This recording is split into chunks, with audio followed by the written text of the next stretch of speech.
The potential difference across the resistance, capacitance and inductance are 80 volt, 40 volt and 100 volt respectively in an LCR circuit. The power factor of this circuit is, बच्चों अगर power factor की अपन बात करें, power factor किससे denote करते थे? cos phi is equals to R upon Z. ये formula है पावर फैक्टर का. cos phi is equals to R upon Z, where cos phi is the power factor, R is resistance, Z is impedance. आप कहोगे कि sir ना तो resistance है ना इम्पीडेंस पता है हमें, ना ओमेगा गिवन है कि इम्पीडेंस कैलकुलेट करें, ना इंडक्टेंस दिया हुआ है, ना कैपेसिटेंस दिया हुआ है. तो ये सारी वैल्यूज़ तो दिया ही, ना रेजिस्टेंस दिया हुआ है, तो फिर क्या करें? तो बच्चों आइए, cos phi is equals to R upon Z. ठीक है, हमने क्या किया? मल्टीप्लाई किया ऐसे तो डिवाइड भी किया ऐसे, तो हमारे पास आ गया I R upon I into Z. अब देखिए, एक हमारे पास रजिस्टर है, उसके अक्रॉस अगर हमें पोटेंशियल डिफरेंस V पता है, उससे करंट I फ्लो कर रहा है, उसका रेजिस्टेंस R है, तो हम लिख सकते हैं ना V is equals to I R. बस यही काम कर रहे हैं बच्चों. हमें तो रेजिस्टेंस और इम्पीडेंस था, हमने I से मल्टीप्लाई डिवाइड करके इसको वोल्टेज के टर्म्स में लिखना शुरू कर दिया है. अब हम आई आर को ईजिली V से रिप्लेस कर सकते हैं, और V अक्रॉस रेजिस्टेंस है इसलिए वी आर कह दीजिए. अब देखिए क्या हमारे पास ये सारे वैल्यूज़ हैं? बिल्कुल है.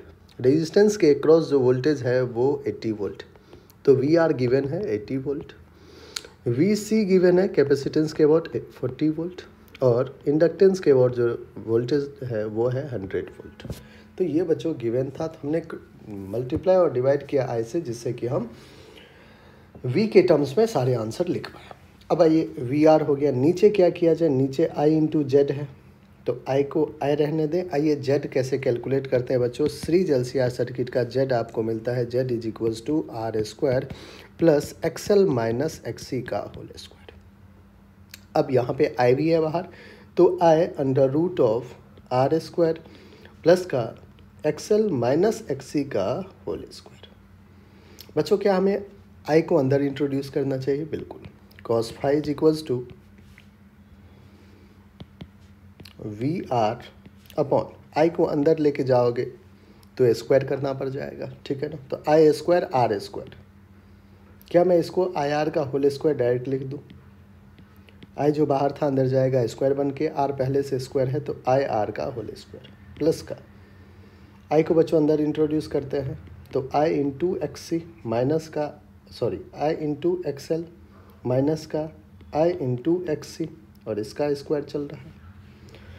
ठीक है, अब देखिए, V R voltage across resistance R divided by under root of I R को फिर से वी आर लिख सकते हैं, और वी आर का स्क्वायर हो गया, प्लस का आई एक्सएल को क्या लिख सकते हैं? तो आपको हो गया कि सर वी एल लिख दो. V L is I XL. ठीक है, आई क्या होता है? वी अपॉन एक्सएल, तो वी एल क्या हो जाएगा? आई into XL.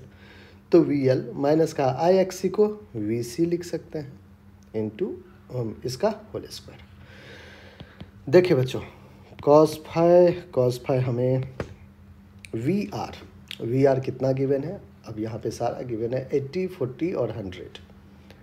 80 is the V R under root of 80 का स्क्वायर प्लस का वी एल क्या है 100 माइनस वी सी क्या है 40 इसका स्क्वायर. तो cos phi अब बच्चों 80 अपॉन नीचे अंडर रूट ऑफ 8 का स्क्वायर 64, 2 0, 100 माइनस 40 60, 60 का स्क्वायर 3600. 80 अपॉन 6400 3600 10,000 हो जाएगा बच्चों. ठीक है, 80 अपॉन 10,000 बाहर निकलेगा 100 बन के, 0 0 कैंसिल, 2 से 4 जा, 2 से 5 जा, दैट इज cos phi 4/5. 4/5 को आप क्या लिख सकते हैं? 0.8. ठीक है ना बच्चों, तो cos phi कितना आ गया? 0.8, जो कि हमारा कौन सा ऑप्शन है? Option number C. ठीक है, तो ये था आपका सिंपल प्रॉब्लम था, नीट ने पूछ रखा है 20